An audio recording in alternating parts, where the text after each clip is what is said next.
दोस्तों, आज हम एक ऐसी इन्वेस्टमेंट थीम की बात कर रहे हैं जिसने पिछले 10 सालों में सबसे ज्यादा मल्टी बैगर्स दिए हैं। हम बात कर रहे हैं स्पेशलिटी केमिकल्स की। क्या आप जानते हैं कि आपके मोबाइल की स्क्रीन, आपकी कार का पेंट, सुबह का बिस्किट और यहाँ तक कि आपके जूतों के सोल, इन सब के पीछे एक जादुई केमिकल है। भारत आज दुनिया के लिए चाइना +1 का सबसे बड़ा विकल्प बन चुका है। लेकिन फरवरी 2026 में जब कुछ कंपनियों के मुनाफे 32% गिर रहे हैं और कुछ के 189% बढ़ रहे हैं, तो एक निवेशक के तौर पर आपको कहाँ खड़ा होना चाहिए? आज के इस वीडियो में हम 5 दिग्गजों का एनालिसिस करेंगे। आज हम बात करने वाले हैं उन 5 कंपनियों की जो सिर्फ कंपनियां नहीं बल्कि अपने अपने नीश में मोनोपोली या डुओपोली एंजॉय करती हैं। ये वो कंपनियां हैं जिनके बिना आपकी गाड़ी नहीं चल सकती, आपके घर का पेंट नहीं टिक सकता, आपका शैम्पू झाग नहीं बना सकता और आपकी दवाइयां नहीं बन सकती। तो डायरी और पेन उठा लीजिए, क्योंकि आज हम सेक्टर्स, सेगमेंट्स, मोड्स और फाइनेंशियल्स की ऐसी गहराइयों में उतरेंगे जो आपको पेड कोर्सेज में भी नहीं मिलेगा। Sector overview, the big picture. सबसे पहले वाई स्पेशलिटी केमिकल्स। देखिए, कमोडिटी केमिकल्स जैसे सल्फ्यूरिक एसिड में कोई मार्जिन नहीं होता, वहाँ भाव बाजार तय करता है। लेकिन स्पेशलिटी केमिकल्स में भाव कंपनी तय करती है। क्यों? क्योंकि ये केमिकल्स बहुत स्पेसिफिक प्रॉब्लम सॉल्व करते हैं। भारत दुनिया की केमिकल फैक्ट्री क्यों बन रहा है? आइए पहले इसे समझते हैं कि इस सेक्टर में इतनी आग क्यों लगी है। इसके 4 मुख्य पिलर हैं। First, China +1 strategy. दुनिया अब एक देश पर निर्भर नहीं रहना चाहती। चीन में सख्त पर्यावरण नियमों और बढ़ती लेबर कॉस्ट की वजह से ग्लोबल कंपनियां भारत की तरफ भाग रही हैं। दुनिया की बड़ी कंपनियां अब चाइना पर भरोसा नहीं कर रही, वो भारत की तरफ देख रही हैं। Second, import substitution. भारत पहले बहुत सारे केमिकल्स आयात करता था। भारत सरकार चाहती है कि जो केमिकल हम बाहर से मंगाते थे वो अब देश में बने। अब हम न सिर्फ उन्हें खुद बना रहे हैं बल्कि एक्सपोर्ट भी कर रहे हैं। Third, green chemistry. दुनिया अब इको फ्रेंडली होना चाहती है। भारतीय कंपनियां अब प्लांट बेस्ड केमिकल्स में बाजी मार रही हैं। Fourth, PLI schemes. सरकार की मदद और टैक्स में छूट ने इन कंपनियों के पंख लगा दिए हैं। लेकिन याद रखिए, स्पेशलिटी केमिकल कमोडिटी केमिकल से अलग है। यहाँ मुनाफा वॉल्यूम से नहीं, वैल्यू और R&D से आता है। Segment 3, stock analysis. ये 5 कंपनियां इसी थीम की सबसे बड़ी बेनिफिशियरी हैं। तो चलिए पहले स्टॉक से शुरू करते हैं। Stock number 1, fine organic industries, the oleochemical giant. List में पहला नाम है फाइन ऑर्गेनिक इंडस्ट्रीज। आइए इसके बिजनेस मॉडल को समझते हैं। इसे आप केमिकल कंपनी मत मानिए, इसे एक शेफ मानिए। जब आप घर में केक बनाते हैं तो उसमें थोड़ा सा बेकिंग पाउडर डालते हैं ताकि वो फूले। बस वही काम फाइन ऑर्गेनिक्स करती है इंडस्ट्रियल स्केल पर। ये बनाते हैं ओलियोकेमिकल बेस्ड एडिटिव्स। ओलियो का मतलब है वेजिटेबल ऑयल, जैसे पाम ऑयल, सनफ्लावर ऑयल। ये पेट्रोकेमिकल्स यानी कच्चे तेल का इस्तेमाल नहीं करते, इसलिए ये ग्रीन केमिस्ट्री प्लेयर हैं। इनके प्रोडक्ट्स कहाँ यूज होते हैं? बहुत से सेगमेंट्स में इनका प्रोडक्ट यूज होता है। 1, foods,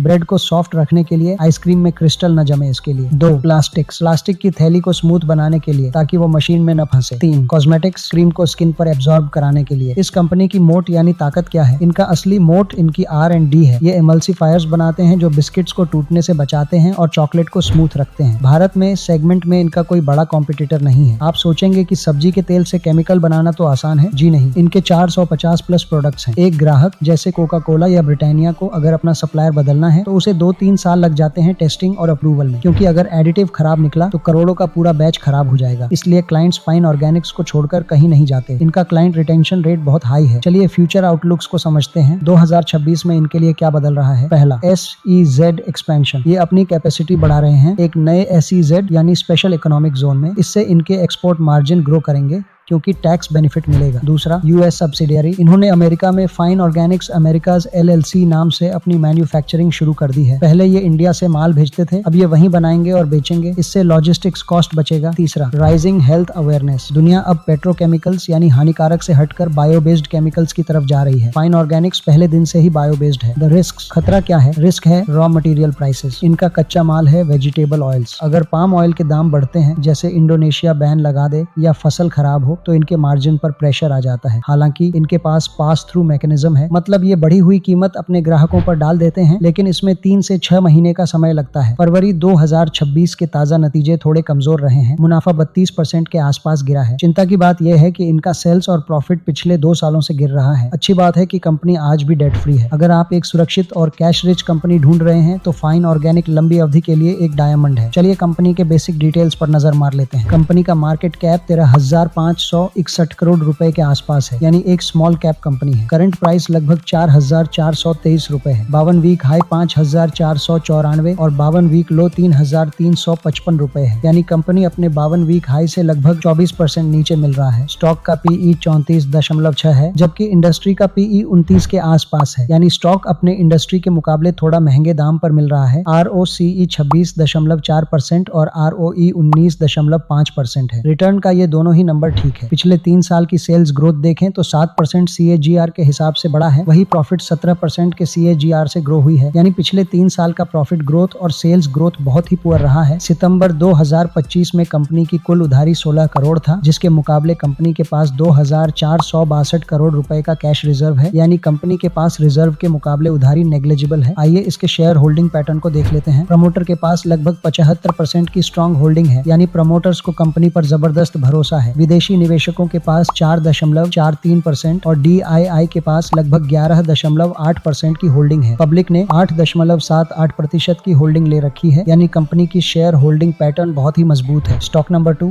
RT industries, the turnaround king. अब बात करते हैं उस स्टॉक की जिसने इस तिमाही Q3 FY26 में सबको चौंका दिया है। नाम है RT इंडस्ट्रीज। इनका मुनाफा 190% से भी ज्यादा बढ़ा है। जी हाँ, आपने सही सुना। इसके 2 कारण रहे हैं। 1, टैक्स में मिली भारी छूट। 2, एग्रोकेमिकल्स और एनर्जी सेगमेंट में बड़ी मांग। RT बेंजीन और टोल्यूएन चैन में माहिर है। इनका मॉडल वर्टिकल इंटीग्रेशन पर आधारित है, यानी कच्चा माल भी खुद बनाओ और फिनिश्ड प्रोडक्ट भी। ये बेंजीन केमिस्ट्री के बेताज बादशाह हैं। सरल भाषा में समझाता हूँ, कच्चा तेल यानी क्रूड ऑयल से निकलता है बेंजीन। बेंजीन अपने आप में बहुत विषैला और किसी काम का नहीं होता। RT इंडस्ट्रीज इस बेंजीन को प्रोसेस करके उसे अलग अलग डेरिवेटिव्स जैसे नाइट्रोक्लोरोबेंजेन में बदल देती है। ये डेरिवेटिव्स आगे जाकर पैरासीटामोल बनाते हैं, बुलेट प्रूफ जैकेट या केवलार बनाते हैं और कारों के पेंट बनाते हैं। RT इंडस्ट्रीज एक सुपरमार्केट की तरह है। इनके पास बेंजीन के इतने तरह के प्रोडक्ट्स हैं कि ग्राहक को कहीं और जाने की जरूरत ही नहीं। इनका मोट है इंटीग्रेटेड वैल्यू चेन। ये बेंजीन लेते हैं, उससे प्रोडक्ट A बनाते हैं। प्रोडक्ट A बनाने में जो बाय प्रोडक्ट यानी कचरा निकलता है उसे फेंकते नहीं, उससे प्रोडक्ट B बना देते हैं। यानी ये कॉस्ट लीडरशिप में सबसे आगे हैं। चाइना की कंपनियां भी इनसे मुकाबला नहीं कर पाती क्योंकि RT का वेस्ट मैनेजमेंट बहुत शानदार है। 2024-25 में ये कंपनी बहुत पिटाई खाई थी। क्यों? क्योंकि ग्लोबल एग्रोकेमिकल मार्केट डाउन था। लेकिन 2026 में कहानी बदल रही है। ग्लोबल दिग्गजों के साथ इनके पास अरबों रुपयों के लॉन्ग टर्म कॉन्ट्रैक्ट्स हैं। जैसे ही ग्लोबल डिमांड लौटी है, US और यूरोप में इनके वॉल्यूम बढ़ने लगे हैं। इन्होंने हाल ही में क्लोरोटोल्यून वैल्यू चेन में एंट्री ली है। यह एक नया रेवेन्यू स्ट्रीम है जो पहले इनके पास नहीं था। इन्होंने पिछले 3-4 सालों में जो भारी भरकम 3000 से 4000 करोड़ का कैपेक्स किया था, अब वो पूरा हो चुका है। अब खर्चे कम होंगे और उन फैक्ट्रियों से कैश फ्लो आना शुरू होगा। चलिए कंपनी के बेसिक डिटेल्स को देख लेते हैं। कंपनी का मार्केट कैप 16,186 करोड़ रुपए के आसपास है, यानी एक स्मॉल कैप कंपनी है। करंट प्राइस लगभग 446 रुपए है। 52 वीक हाई 495 और 52 वीक लो 338 रुपए है, यानी कंपनी अपने 52 वीक हाई से थोड़ा नीचे मिल रहा है। स्टॉक का P 43.6 है, जबकि इंडस्ट्री का P 29 के आसपास है, यानी स्टॉक अपने इंडस्ट्री के मुकाबले बहुत ही महंगे दाम पर मिल रहा है। ROCE 6.32% और ROE 6% है। रिटर्न का ये दोनों ही नंबर सामान्य से कम है। पिछले 3 साल की सेल्स ग्रोथ देखें तो 6% CAGR के हिसाब से बढ़ा है, वही प्रॉफिट -35% के CAGR से डी ग्रो हुई है। यानी पिछले 3 साल का प्रॉफिट ग्रोथ और सेल्स ग्रोथ बहुत ही पुअर रहा है। सितंबर 2025 में कंपनी की कुल उधारी 3,973 करोड़ था, जिसके मुकाबले कंपनी के पास 5,531 करोड़ रुपए का कैश रिजर्व है, यानी कंपनी के पास कर्ज बहुत ज्यादा है। आइए इसके शेयर होल्डिंग पैटर्न को देख लेते हैं। प्रमोटर के पास लगभग 42.14% की स्ट्रॉन्ग होल्डिंग है। विदेशी निवेशकों के पास 6.7% और DII के पास लगभग 18.22% की होल्डिंग है। पब्लिक ने 32.94% की होल्डिंग ले रखी है। रिस्क क्या है? Global recession. चूंकि इनका बहुत बड़ा हिस्सा एक्सपोर्ट होता है और ये टेक्सटाइल और डाई इंडस्ट्री को सप्लाई करते हैं, तो अगर दुनिया में मंदी आती है तो आरती के वॉल्यूम गिर जाता है, जैसा हमने पिछले 2 सालों में देखा। लेकिन लॉन्ग टर्म इन्वेस्टर के लिए यह साइकिल का बॉटम हो सकता है। इन पर कर्ज थोड़ा ज्यादा है, लेकिन जिस तरह से ये कैपेक्स कर रहे हैं, आने वाले 3 साल बहुत महत्वपूर्ण होंगे। Stock number 3, Vinati Organics, the निच लीडर। तीसरा स्टॉक मेरा पर्सनल फेवरेट है, नाम है विनाती ऑर्गेनिक्स। इसे मैं कहता हूँ द निश मोनोपोलिस्ट। वीडियो में आगे बढ़ने से पहले डिस्क्लेमर, यह वीडियो केवल शैक्षिक यानी एजुकेशनल उद्देश्य से बनाया गया है। इसमें दी गई जानकारी को किसी भी प्रकार की बाय सेल रिकमेंडेशन न समझें। शेयर बाजार में निवेश जोखिम के अधीन होता है और इसमें पूंजी का नुकसान भी हो सकता है। किसी भी स्टॉक में निवेश करने से पहले अपनी खुद की रिसर्च करें या अपने फाइनेंशियल एडवाइजर से सलाह जरूर लें। इस वीडियो में बताए गए सभी आंकड़े और विचार पब्लिकली उपलब्ध डेटा और व्यक्तिगत विश्लेषण पर आधारित हैं, जिनमें समय के साथ बदलाव संभव है। अगर आपको मार्केट डोमिनेंस देखनी है तो विनाती ऑर्गेनिक्स को देखिए। ये 2 मुख्य प्रोडक्ट बनाते हैं। फर्स्ट, ATBS यानी एक्रिलामिडो टर्शियरी ब्यूटिल सल्फोनिक एसिड। घबराइए मत नाम से। इसका इस्तेमाल होता है वाटर ट्रीटमेंट में, ऑयल ड्रिलिंग में और शैम्पू में, साबुन में। दुनिया में ATBS बनाने में विनाती का 65% मार्केट शेयर है। जी हाँ, पूरी दुनिया में जब भी किसी को ATBS चाहिए वो विनाती के पास आता है। सेकंड, IBB यानी आइसोब्यूटाइल बेंजीन। यह आइबुप्रोफेन दर्द निवारक गोली बनाने का कच्चा माल है। इसका भी इनके पास ग्लोबल मार्केट शेयर 60 से 65% है। है। इनका मोट है प्रोसेस इनोवेशन। इनका ATBS बनाने का तरीका इतना यूनिक और सस्ता है कि अमेरिका की बड़ी कंपनियां जैसे लुब्रिजोल ने अपना प्रोडक्शन बंद कर दिया और विनाती से माल खरीदना शुरू कर दिया। कंपटीशन है ही नहीं, ये प्राइस मेकर हैं, प्राइस टेकर नहीं। लोग कहते हैं कि ATBS और IBB तो पुराने हो गए, ग्रोथ कहाँ है? ग्रोथ है इनकी नई सब्सिडियरी वीरल ऑर्गेनिक्स में। इन्होंने वीरल एडिटिव्स का मर्जर किया है। अब ये प्लास्टिक और लुब्रिकेंट्स में डलने वाले एंटीऑक्सीडेंट्स बना रहे हैं। यह बाजार अभी तक जर्मनी और चाइना के पास था। विनाती अब इसमें बड़ा प्लेयर बन रहा है। ये अब MEHQ, ग्वायाकॉल और आइसोएमिलेन जैसे प्रोडक्ट्स में उतर रहे हैं। ये सब high margin import substitute products हैं। 2025 के अंत में इन्होंने ATBS की कैपेसिटी 40,000 टन से बढ़ाकर 60,000 टन कर दी है। मजे की बात यह है कि बढ़ी हुई 20,000 टन की कैपेसिटी पहले से ही ओवरसोल्ड यानी बिक चुकी है। मतलब डिमांड बहुत अगड़ी है। इस कंपनी में रिस्क है कॉन्सेंट्रेशन की। इनका 60 से 70% रेवेन्यू सिर्फ 2 प्रोडक्ट्स ATBS और IBB से आता है। अगर कल को कोई नई टेक्नोलॉजी आ गई जिसमें ATBS की जरूरत न पड़े, हालांकि यह मुश्किल है, तो कंपनी को बड़ा झटका लग सकता है। इसलिए ये अब एंटीऑक्सीडेंट्स में डाइवर्सिफाई कर रहे हैं। इनका ROCE हमेशा 25% से ऊपर रहता है। यह दिखाता है कि कंपनी अपने पैसे का कितनी कुशलता से इस्तेमाल कर रही है। इन्होंने अपनी कैपेसिटी बढ़ाना शुरू कर दिया है, जिसका फायदा 2027 से दिखना शुरू होगा। चलिए कंपनी के बेसिक डिटेल्स पर नजर मार लेते हैं। कंपनी का मार्केट कैप 15,536 करोड़ रुपए के आसपास है, यानी एक स्मॉल कैप कंपनी है। करंट प्राइस लगभग 1,499 रुपए है। 52 वीक हाई 2040 और 52 वीक लो 1,412 रुपए है, यानी कंपनी अपने 52 वीक हाई से लगभग 36% नीचे मिल रहा है। स्टॉक का PE 32.5 के आसपास है, जबकि इंडस्ट्री का PE 29 है, यानी स्टॉक अपने इंडस्ट्री वैल्यू के आसपास ही ट्रेड कर रहा है। ROCE 20.6% और ROE 15.8% है। रिटर्न का ये दोनों ही नंबर ठीक है। पिछले 3 साल की सेल्स ग्रोथ देखें तो 12% CAGR के हिसाब से बढ़ा है, वही प्रॉफिट 6% के CAGR से ग्रो हुई है, यानी पिछले 3 साल का प्रॉफिट ग्रोथ और सेल्स ग्रोथ कुछ खास नहीं रहा है। सितंबर 2025 तक कंपनी की कोई उधारी नहीं है, जबकि कंपनी के पास 2,960 करोड़ रुपए का कैश रिजर्व है। आइए इसके शेयर होल्डिंग पैटर्न को देख लेते हैं। प्रमोटर के पास लगभग 74.29% की स्ट्रॉन्ग होल्डिंग है, यानी प्रमोटर्स को कंपनी पर जबरदस्त भरोसा है। विदेशी निवेशकों के पास 3.77% और DII के पास लगभग 9.84% की होल्डिंग है। पब्लिक ने 12.11% की होल्डिंग ले रखी है, यानी कंपनी की शेयर होल्डिंग पैटर्न बहुत ही मजबूत है। Stock number 4, clean science and technology, the tech innovator. यह कंपनी अपने नाम को बहुत सीरियसली लेती है। ये क्लीन केमिस्ट्री करते हैं। आमतौर पर केमिकल बनाने में बहुत कचरा यानी एफ्लुएंट्स निकलता है, जिसे ट्रीट करने में करोड़ों खर्च होते हैं। क्लीन साइंस ने ऐसे कैटालिटिक प्रोसेस इजाद किए हैं जिनमें कचरा निकलता ही नहीं है या सिर्फ पानी निकलता है। ये वेपर फेज टेक्नोलॉजी का इस्तेमाल करते हैं। इस वजह से ये दुनिया के लोएस्ट कॉस्ट प्रोड्यूसर हैं। इनके मेन प्रोडक्ट्स हैं MEHQ,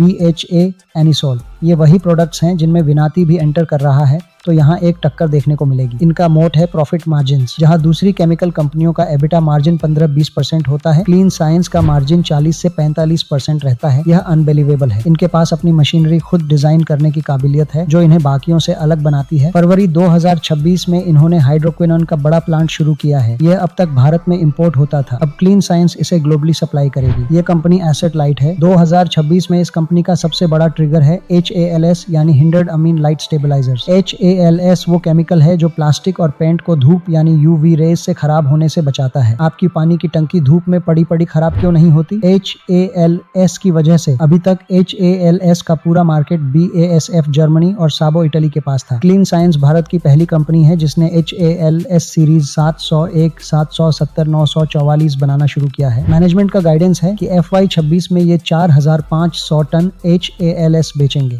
यह इनके लिए रेवेन्यू का बहुत बड़ा जंप होगा। चलिए कंपनी के बेसिक डिटेल्स पर नजर मार लेते हैं। कंपनी का मार्केट कैप 8,030 करोड़ रुपए के आसपास है, यानी एक स्मॉल कैप कंपनी है। करंट प्राइस लगभग 756 रुपए है। 52 वीक हाई 1,600 और 52 वीक लो 744 रुपए है, यानी कंपनी अपने 52 वीक लो के आसपास ही मिल रहा है। स्टॉक का PE 29.6 के आसपास है, जबकि इंडस्ट्री का PE 29 है, यानी स्टॉक अपने इंडस्ट्री वैल्यू के आसपास ही ट्रेड कर रहा है। ROCE 29.3% और ROE 21.9% है। रिटर्न का ये दोनों ही नंबर ठीक है। पिछले 3 साल की सेल्स ग्रोथ देखें तो 10% CAGR के हिसाब से हुआ है, वही प्रॉफिट 9% के CAGR से ग्रो हुई है, यानी पिछले 3 साल का प्रॉफिट ग्रोथ और सेल्स ग्रोथ कुछ खास नहीं रहा है। सितंबर 2025 तक कंपनी की कोई उधारी नहीं है, जबकि कंपनी के पास 1,545 करोड़ रुपए का कैश रिजर्व है। आइए इसके शेयर होल्डिंग पैटर्न को देख लेते हैं। प्रमोटर के पास लगभग 50.96% की संतोषजनक होल्डिंग है। विदेशी निवेशकों के पास 10% और DII के पास लगभग 19.76% की होल्डिंग है। पब्लिक ने 19.26% की होल्डिंग ले रखी है, यानी कंपनी की शेयर होल्डिंग पैटर्न बहुत ही मजबूत है।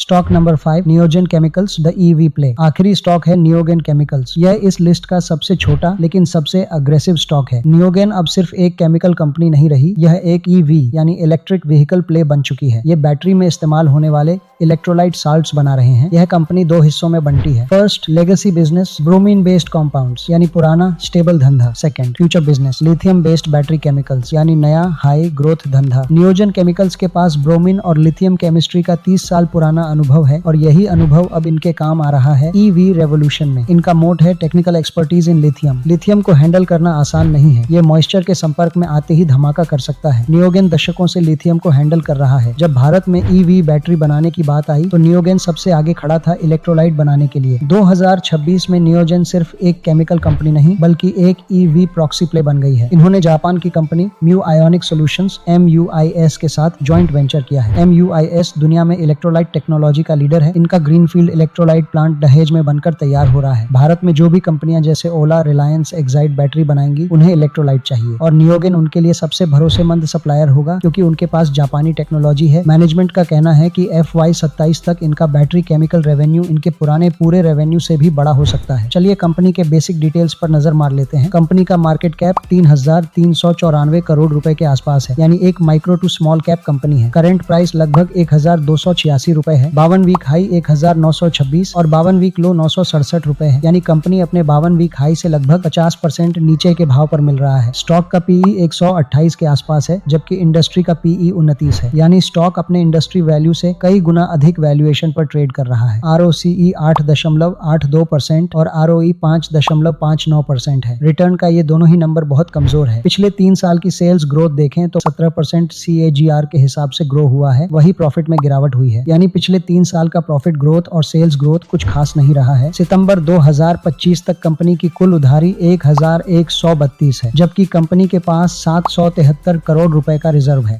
मतलब कंपनी पर कर्ज बहुत ज्यादा है। आइए इसके शेयर होल्डिंग पैटर्न को देख लेते हैं। प्रमोटर के पास लगभग 51.22% की संतोषजनक होल्डिंग है। विदेशी निवेशकों के पास 4.57% और DII के पास लगभग 21.99% की मजबूत होल्डिंग है। पब्लिक ने 22.21% की होल्डिंग ले रखी है, यानी कंपनी की शेयर होल्डिंग पैटर्न मजबूत है। रिस्क है execution risk and technology shift. EV battery की टेक्नोलॉजी बहुत तेजी से बदल रही है, जैसे सॉलिड स्टेट बैटरी। अगर टेक्नोलॉजी बदली तो क्या इनका इलेक्ट्रोलाइट रिलेवेंट रहेगा? इन्होंने बहुत बड़ा कैपेक्स किया है जिसके लिए कर्ज भारी मात्रा में लिया है। अगर ईवी डिमांड स्लो होती है तो कर्ज का ब्याज इन्हें परेशान कर सकता है। इसकी फ्यूचर ग्रोथ को देखते हुए मार्केट इसे बहुत ही प्रीमियम भाव दे रहा है। अगर एग्जीक्यूशन सही नहीं रहा तो प्राइस एकदम से फॉल कर सकता है। ये बहुत वॉलेटाइल स्टॉक है। यहाँ सिर्फ वही लोग आए जो जोखिम उठा सकते हैं। Sector risk, investor strategy. दोस्तों, मुनाफा देखकर कूदना आसान है लेकिन रिस्क समझना भी जरूरी है। 1. Raw material risk. अगर क्रूड ऑयल या पाम ऑयल महंगा हुआ तो इनके मार्जिन गिर जाएंगे।